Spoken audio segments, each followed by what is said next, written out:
அடுத்தபடியாக இக்கூட்டம் கூட்டுவதன் நோக்கம் பற்றி விளக்கம் அளிக்க சகோதரர் ஃபிரோஸ் அவர்களை அழைக்கிறேன்.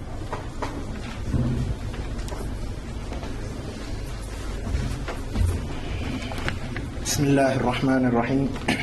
அல்ஹம்துலில்லாஹி ரப்பில் ஆலமீன். அஸ்ஸலாத்து வஸ்ஸலாமு அலா ரசூலில்லாஹ். அஷ்ஹது அல்லா இலாஹ இல்லல்லாஹ் வஹ்தஹு லா ஷரீக லஹ் வ அஷ்ஹது அன்ன முஹம்மதன் அப்துஹு வ ரசூலுஹு. அமீரகத்தின் நமது முஹல்லா சகோதரர்கள் இதுபோன்று ஒன்று கூடுவது இதுவே முதல் முறையாகும். இந்த கூட்டத்தின் நோக்கம் என்னவென்றால், வருகிற 30 செப்டம்பர் 2011 அன்று அதிரை அனைத்து முஹல்லா கூட்டமைப்பினுடைய முதல் பொதுக்குழு கூட்டம் நடைபெறவுள்ளது. நமது பிற சங்கங்கள் ஒருங்கிணைந்து செயல்படுவதும் நமது முஹல்லாவுக்கும் அமீரகத்தில் ஏன் ஒரு அமைப்பு அமைத்து செயல்படக்கூடாது என்ற கேள்வி எழுந்ததே இக்கூட்டத்தை கூட்டுவதற்கான முக்கிய காரணமாகும். இந்த கூட்டத்தோடு நாம் விட்டுவிடாமல் இன்ஷா அல்லாஹ் எதிர்காலத்திலும் நமது ஊரில் உள்ள சம்சுல் இஸ்லாம் சங்கத்தின் நிர்வாகத்திற்கு அமீரகம் வாழ் நம் சகோதரர்கள் எவ்வாறெல்லாம் ஒத்துழைக்க முடியுமோ அவ்வகையில் நாம் ஒத்துழைப்பது. தற்போது நமது சம்சுல் இஸ்லாம் சங்கத்தின் செயல்பாடுகளை இச்சபையோருக்காக தகவலாக பதிய விரும்புகிறேன். தினமும் அசர் தொழுகைக்கு பிறகு சங்கத்தின் நிர்வாகிகள் செக்கடிப்பள்ளியில் கூடி முஹல்லா மக்களால் தொடுக்கப்படுகிற வழக்குகளை தீர்த்து வைக்கிறார்கள். அதோடு நீண்ட காலம் நிலுவையில் உள்ள வழக்குகளை தீர்த்தும் வைக்கிறார்கள். இப்படி உடனுக்குடன் பிரச்சினைகள் தீர்த்து வைக்கிற காரணத்தால் நமது முஹல்லாவின் விவாகரத்து வழக்குகள் குறைந்துள்ளது. இப்புதிய நிர்வாகம் ஏற்பட்ட பிறகு வெள்ளிக்கிழமைகளில் வீட்டு கட்டிட வேலைகள் நிறுத்தப்பட்டுள்ளது. அதிரை பேரூராட்சியில் மொத்தமுள்ள 21 வார்டுகளில் நமது முஹல்லாவிற்கு உட்பட்ட மொத்தம் 5 வார்டுகள் உள்ளன. கடந்த காலங்களில் விரும்புகிறவர்களெல்லாம் இந்த 5 வார்டுகளில் போட்டி போட்டுக் கொண்டார்கள். ஆனால் தற்போது நமது சங்க நிர்வாகிகளின் பெரும் முயற்சியால் 5 வார்டுகளுக்கும் போட்டியிட விரும்புகிறவர்களின் விருப்ப மனு ஒருங்கிணைக்கப்பட்டு பெறப்பட்டுள்ளது. அந்த வகையில் நமது 5 வார்டுகளை சார்ந்த 34 நபர்களின் விருப்ப மனுக்கள் பெறப்பட்டுள்ளது. அமீரகத்தில் உள்ள நமதூர் பிற தெரு சங்க சகோதரர்களால் செயல்படுத்தப்படும் செயல்களை பட்டியலிடுகிறேன். ஏழை எளியவர்களுக்கு இலவச கத்னா முகாம் நடத்துகிறார்கள். ஏழை எளியவர்களுக்காக திருமண உதவிகள் செய்து வருகிறார்கள். அந்தந்த முஹல்லாக்களில் உள்ள ஆதரவற்றோர்களுக்கு மாதந்தோறும் உதவித்தொகை வழங்கி வருகிறார்கள். சங்கத்தின் சார்பாக இலவச தையல் பயிற்சி வகுப்புகள் நடத்தப்படுகிறது.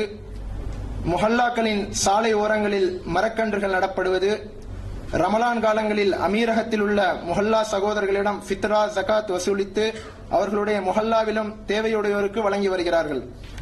இதுபோன்ற இன்ன பிற நல்ல விஷயங்கள் நமது முஹல்லாவிலும் தொடர்ந்து நடைபெற அமீரகத்தில் வாழ் நம் சகோதரர்களின் ஒத்துழைப்பு அவசியம் தேவை.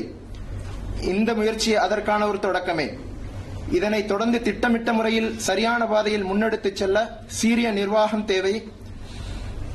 அத்தகைய நிர்வாகத்தை நமது மஷூராவின் அடிப்படையில் தேர்ந்தெடுப்பதற்கும் உங்களுடைய வளமான ஆலோசனைகளை சொல்லுமாறு அன்புடன் கேட்டு அமர்கிறேன். வாஹிரு தாவானா அல்ஹம்துலில்லாஹி ரப்பில் ஆலமீன்.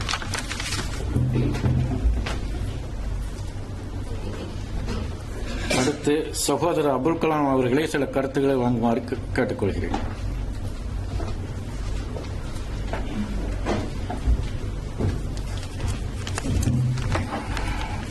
பிஸ்மில்லாஹிர் ரஹ்மானிர் ரஹீம். அஸ்ஸலாமு அலைக்கும் வரஹ்மத்துல்லாஹி வபரகாத்துஹு. நான் சொல்ல வேண்டிய விஷயங்களிலே ஒரு சாரத்தை ஆலிம் அவர்கள் சொல்லிவிட்டார்கள். பொதுவாக சமுதாயம் சீரழிவதற்கு, ஒற்றுமை குலைவதற்கு என்ன காரணம் என்பதை நாம் ஆராய்ச்சி செய்து பார்த்தோமானால், என்னுடைய ஆராய்ச்சியிலே நான் கண்டுகொண்டதை கூட பகிர்ந்து கொள்ள விரும்புகிறேன். சுருக்கமாக 2 விஷயங்கள். ஒன்று, இஹ்லாஸ் என்னும் தூய எண்ணம். இஹ்லாஸுடைய விளக்கம் ஆலிம் அவர்கள் சொல்வார்கள், அல்லாஹுக்காக செய்வது, அல்லாஹ் பார்த்து கொண்டிருக்கிறான் என்று செய்வது, இதனுடைய கூலியை அல்லாஹ் தருவான் என்று நியத்து வைப்பது. நாம் இன்று எடுக்கக்கூடிய மஷூராவிலும் அதே மாதிரியான ஒரு நியத்தை வைத்துக் கொள்ள வேண்டும். அப்பொழுது அல்லாஹுடைய அருள் நேரடியாக கிடைத்து அந்த மஷூராவுடைய வெற்றி கிடைக்கும். இது மாதிரியான ஒரு இஹ்லாஸ் இல்லாத தன்மையினால் அல்லாஹுக்காக செய்யாமல் மற்ற ஒரு அவர் சொன்ன மாதிரி சுய நலத்துக்காக செய்யும் போது அந்த ஒற்றுமை குலைந்து அந்த நோக்கம் நிறைவேறாமல் போய்விடுகிறது. இரண்டாவது, ஈகோ என்ற அந்த ஆங்கில வார்த்தைக்கு மனோ இச்சை, நப்ஸ். நாம் நப்சு சொன்னார்கள், அதை தான் அவர் முன்னாடி சொன்னார்கள். நாம் நப்சு சொல்வதை மட்டும் நாம் ஏற்றுக்கொள்ளதான் வேண்டும் என்று நாம் அடம் பிடிக்கக்கூடாது.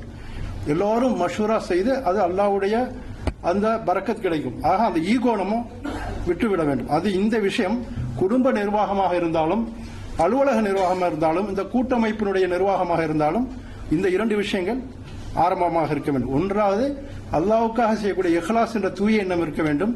இரண்டாவது ஈகோவை அறவே ஒழித்துவிட வேண்டும். அடுத்ததாக குர்ஆனிலே வரக்கூடிய வல்லஸ்ரி சூராவுடைய சொல்லக்கூடிய அந்த 4 விஷயங்கள், இந்த 4 விஷயங்களும் அல்லாஹ் சொல்லக்கூடிய விஷயம் வெற்றியை நோக்கி. மனிதன் அழிவில் இருக்கிறான், அவன் வெற்றி பெற வேண்டும் என்றால் 4 விஷயங்கள். அந்த 4 விஷயங்களையும் நாம் நம்முடைய குடும்ப நிர்வாகம், அலுவலக நிர்வாகம், கூட்டமைப்பு எதிரையும் நாம் பயன்படுத்தி பண்ணோம்னால் நிச்சயமாக நமக்கு அது வெற்றி கிடைக்கும். ஒன்றாவது அல்லாஹ் மீது ஈமான் கொள்ள வேண்டும்.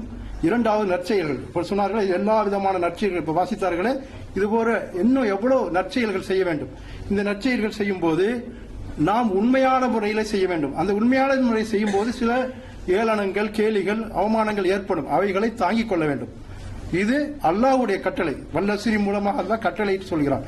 ஆக முன்னால் சொன்னபோது இஹ்லாசுடன் நாம் ஆரம்பிக்க வேண்டும். ஈகோவை ஒத்துழைக்க வேண்டும்.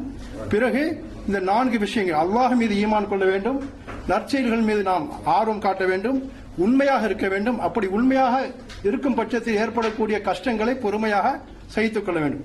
அடுத்ததாக உளவியல் மூலமாக ஆராய்ச்சி செய்யும் போது 8 விஷயங்கள் நாம் பின்பற்றுவோமானால் நம்முடைய எல்லா விஷயங்களுமே வளம் பெறும். அன்பு. இப்பொழுது நாம் கூடியிருக்கிறோம் என்றால் நம்முடைய சமுதாயத்தின் மீது இருக்கின்ற அன்பு, அக்கறை. அந்த அன்பு, அக்கறை இருந்தால் அந்த காரியம் வெற்றி பெறும். அடுத்து நம்பி இறங்க வேண்டும். இது நடக்குமா நடக்காதா, அப்படி நடந்திருந்தால் இந்த சகோதரர்கள் இவ்வளவு தூரம் யாரையுமே சேர்த்திருக்க முடியாது. ஏர்லிங்க் தமிழ் அவர்கள் பேருக்கு பொருத்தமாக ஏர் மூலமாக லிங்க் பண்ணி எல்லாரையும் சேர்த்துட்டார்கள். அந்த நம்பி இறங்கணும். அந்த நம்பி இறங்கணும். அதுக்காக நாம் கவலைப்படக்கூடாது நடக்குமா நடக்காதா என்று. அடுத்து நோக்கம் இருக்க வேண்டும், ஒரு எய்ம் இருக்க வேண்டும். இது எதுக்காக செய்யணும் அப்படின்னு சொல்லி. அடுத்து நல்ல எண்ணம் இருக்கணும். இது மூலமா நம்முடைய சமுதாயம் நல்லா இருக்கும் அப்படிங்கிற ஒரு நல்ல எண்ணம் இருக்கணும். அப்புறம் சந்தேகமே இருக்கக்கூடாது. அப்புறம் நெகட்டிவா திங்க் பண்ணக்கூடாது. அன்னைக்கு ஒரு இதில் பார்த்த அப்துல் கார் சார் அது பிபிசியில் காட்டினாங்க. இந்த ஷம்சுல் இஸ்லாம் சங்கத்தில் நம்ம சொன்னாங்கல்ல, அந்த மாதிரி எல்லா விதமான மனுக்களும் பெற விஷயமா கலந்தாலோசனை யாரோ ஒரு நபர் லண்டன்ல இருந்து எழுதியிருந்தாரு, நீங்க சாக்கடையில நீந்த போறீங்களான்னு. அப்போ அருமையான ஒரு பாயிண்ட கொடுத்தாங்க. என்னன்னா எதிர்மறை எண்ணம் கூடவே கூடாது. எல்லாத்திலும் எதிர்மறையா நம்ம நினைச்சோம்னா எல்லாமே எதிர்மறையா போகும். பாசிட்டிவ் திங்கிங் இருக்கணும். கடைசியா நன்றி மறக்கக்கூடாது. எல்லா விஷயங்களையும் நன்றி மறக்கக்கூடாது. இந்த மாதிரி நம்ம இருந்தோம்னா, இதுக்கு லாஸ்டா சொல்ல போனா நட்பு. இப்ப எல்லாருமே நம்ம கூடி இருக்கிற இந்த நட்பின் அடிப்படையில தான். இந்த மாதிரி இந்த 8 விஷயங்களையும் நான் ஃபாலோ பண்ணணும். முதல்ல சொன்ன இஹ்லாஸ், அப்புறம் இஹ்லாஸை கடைபிடிக்கணும், ஈகோவை விட்டு ஒழிக்கணும். அப்புறம் அல்லாஹ் சொல்லக்கூடிய 4 விஷயங்கள் ஈமான், நற்செயல், உண்மை, பொறுமை, இவைகளை பின்பற்றணும். அப்புறம் நான் இந்த சொன்ன 8 விஷயம் ஃபாலோ பண்ணோம்னா இன்ஷா அல்லாஹ் நம்முடைய காரியங்கள் வெற்றியாகும். நாம முசல்லா தோட்டத்தில் சந்திச்சோம் அன்று, இன்னைக்கு மொஹல்லா கூட்டத்தில் சந்திக்கிறோம். இன்ஷா அல்லாஹ்வுடைய நாட்டத்தில் வெற்றியா கிடைக்கும் என்று சொல்லி வாய்ப்பளித்ததுக்கு அல்லாஹ்வுக்கும் மற்ற நிர்வாகிகளுக்கும் நன்றி சொல்லி விடைபெறுகிறேன். அல்ஹம்துலில்லாஹ்.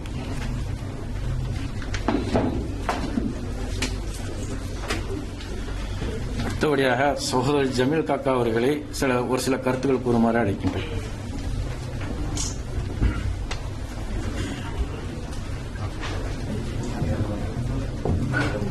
அஸ்ஸலாமு அலைக்கும் வரஹ்மத்துல்லாஹி வபரகாத்துஹு. அல்ஹம்துலில்லாஹி ரப்பில் ஆலமீன் வல் ஆகிபத்து லில் முத்தகீன் வஸ்ஸலாத்து வஸ்ஸலாமு அலா அஷ்ரஃபில் அன்பியாஇ வல் முர்ஸலீன் வ அலா ஆலிஹி வ ஸஹ்பிஹி அஜ்மஈன். அன்பான அதிரை சொந்தங்களே, ஷம்சுல் இஸ்லாம் சங்கம், இந்த பெயருடைய சங்கத்தின் வரலாறு மிக நெடியது. நம்முடைய ஊரான அதிராமட்டினத்தையே ஒரு காலத்தில் கட்டுப்பாட்டுக்குள் வைத்திருந்த ஷம்சுல் இஸ்லாம் சங்கம் நாளடைவிலே செயலற்று போயிருந்தது. இப்பொழுது அண்மை காலமாக அதற்கு ஒரு புத்துயிர் ஏற்பட்டு இளைஞர்களாகிய உங்களுடைய ஏகோபித்த ஆதரவோடு எழுச்சி பெற்று வருகிறது. அல்லாஹு தாலா தன்னுடைய திருமறையிலே தில்கல் ஐயாமு நுதாவிலுஹா பைனன்னாஸ், காலச்சக்கரம் சுழன்று கொண்டே வருகிறது. ஒரு காலத்திலே எப்படி ஏற்றம் பெற்றிருந்த அந்த சங்கம் மறுபடியும் இன்ஷா அல்லாஹ் மீண்டும் எழுச்சி பெற்று ஏற்றம் பெறுவதற்கு முன்னோடியாக இந்த அமர்வை ஏற்பாடு செய்திருக்கிறார்கள். அல்ஹம்துலில்லாஹ். தம்பி அபுல் கலாம் அவர்கள் உரையாற்றிக் கொண்டிருந்த இறுதி நேரத்தில் நான் வந்தேன். இங்க ஏற்பாடு செஞ்சிருந்த தம்பி தேராகாரங்களை மட்டும் மனசுல வச்சுக்கிட்டு 9 மணிக்கு ஏற்பாடு பண்ணியிருக்காங்க. 8:30 மணிக்கு இஷா தொழுகை முடியுது. நான் அஜ்மாலேருந்து வரணும். சிராத்துல் முஸ்தகிம் பாலத்தை எல்லாம் தாண்டி, சிராத்துல் முஸ்தகிம் பாலங்கிறது அல்முல்லா தெரியும் தானே. அப்ப இங்க வந்து சேர்றதுக்கு தம்பி எனக்கு துபாய் அதிகமா தெரியாது, உங்க எல்லாருக்கும் தெரியும். எனக்கு கராத்தே சென்டர் மட்டும் தான் தெரியும். அந்த வழியா வருவேன், பயான் முடிச்சு திரும்ப அதே வழியா போயிடுவேன். இந்த பக்கமெல்லாம் எனக்கு தெரியாது. லேண்ட்மார்க்கு ஹோட்டலுக்கு வந்துருங்க அப்படின்னு சொல்லிட்டு தம்பி சொன்னார். நான் நேரா போய் பார்க்கிங் பண்ணிட்டு இருக்காவில வண்டிய. அங்க போன பிறகு ஒருத்தரையும் காணோம். மறுபடியும் போன் பண்ணி என்ன ஆச்சு, எங்க இருக்கிறீங்க அப்படின்னு கேட்டா, நாசர் ஸ்கொயர் பக்கத்தில் இருக்கு, பள்ளி பக்கத்தில் அப்படின்னாரு. அங்க வந்து ஒரு டாக்ஸி பிடிச்சிட்டு இறங்கிட்டேன். இறங்குனா லேண்ட்மார்க் பிளாசான்னு கொண்டு வந்து விட்டான். அங்க மேல ஏறினேன். அங்க எல்லாம் ஒரு துணியா வித்துக்கிட்டு இருக்கானுங்க. என்னடா நம்ம வேற விஷயத்துக்கு வந்துருக்கோம், துணியா விற்கிறானுங்களான்னு பார்த்தா மறுபடியும் போனேன். பள்ளிக்கு பக்கத்துல அப்படின்னு சொல்றாரு. பள்ளிக்கு பக்கத்துலங்கிற விஷயத்த முதல்ல சொல்லியிருந்தாக்கா ஒரு அரை மணி நேரத்துக்கு முன்னாடி வந்திருப்பேன். எப்படி இன்ஷா அல்லாஹ் ஹைர் முடிந்ததுக்கெல்லாம் முயற்சி. இந்த ஒரு ஏற்பாடு இருக்குதுல்ல, இது பெரிய ஏற்பாடு இல்ல, ரொம்ப ரொம்ப ரொம்ப ரொம்ப ரொம்ப பெரிய ஏற்பாடு. இது நான் எதுக்காக சொல்றேன்னா, இதே போல ஒரு கூட்டு முயற்சி ஒரு 25 வருஷத்துக்கு முன்னாடி எங்க இல்ல 25 வருஷத்துக்கு முன்னாடி சவுதியில தம்மாம்ல சலீமுக்கு தெரியும், சலீமுக்கு தெரியும். நாங்க ஏற்பாடு பண்ணோம். அதிராமணத்தை ஒரு கட்டுக்குள்ள கொண்டுட்டு வந்துருந்தோம்.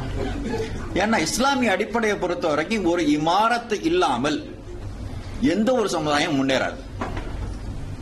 அது மட்டுமல்லாமல் நாமெல்லாம் இப்ப மாறிக்கிட்டு வரோம் இல்லையா, நம்முடைய மனசையெல்லாம் மாத்திக்கிட்டு வரோம் இல்லையா, நல்லதெல்லாம் எடுத்துக்கணும், ஒத்துமையா இருக்கணும், வேற்றுமைகளை களையணும் அப்படிலாம் சொல்லிட்டு முன் வந்துட்டோம் இல்லையா. இப்படி முன் வர்றதுதான் ஒற்றுமைக்கு முதலாவது அடிப்படை. அல்லாஹு தாலா தன்னுடைய திருமறையில சொல்றான், இன்னல்லாஹ லா யுகையிரு பி கௌமின், இன்னல்லாஹ லா யுகையிரு பிமா பி கௌமின் ஹத்தா யுகையிரு மா பி அன்ஃபுஸிஹிம்.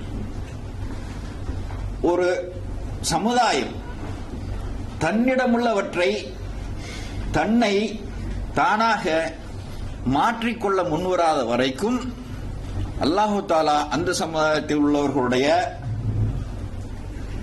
குறைகளை, தவறுகளை, பிழைகளை, போக்குகளை மாற்றி அமைப்பதில்லை. இப்ப நம்ம அல்ஹம்துலில்லாஹ்னு எல்லாரும் முன்னுக்கு வந்துட்டோம்.